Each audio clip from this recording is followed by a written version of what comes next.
यह है लफड़ापुर और यहाँ पर दो गैंग का राज है। एक गैंग को शाका का बाप जुगनू चलाता है जिसका नाम है खूनी पंजा, और दूसरी गैंग जिसे शबनम का बाप बशीरा चलाता है उसका नाम है मौत का मंजर। इन दोनों गैंगों में बहुत दुश्मनी रहती है और रोजाना इनकी गैंगवार होती रहती है, जिससे लफड़ापुर के लोग बहुत परेशान हो जाते हैं। सारे लोग जब इंस्पेक्टर शेर सिंह के पास शिकायत करते हैं कि इन गैंगों ने हमारी जिंदगी मुश्किल कर दी है, तो शेर सिंह इनके खिलाफ कुछ करने की सोचता है। वह सबसे पहले जुगनू के पास आता है और उससे कहता है, तुम्हें अब यह दुश्मनी खत्म कर लेनी चाहिए।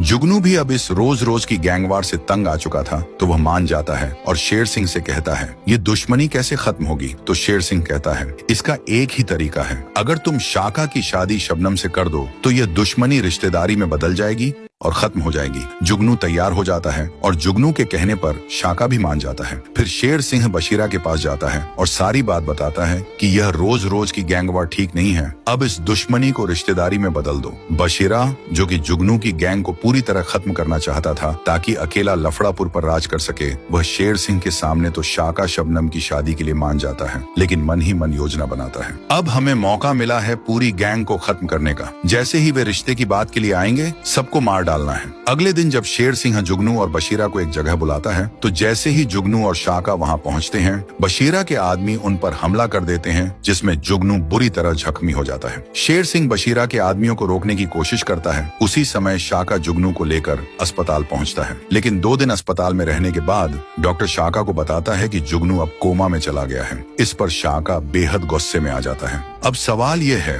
क्या शाका जुगनू का बदला ले पाएगा या नहीं?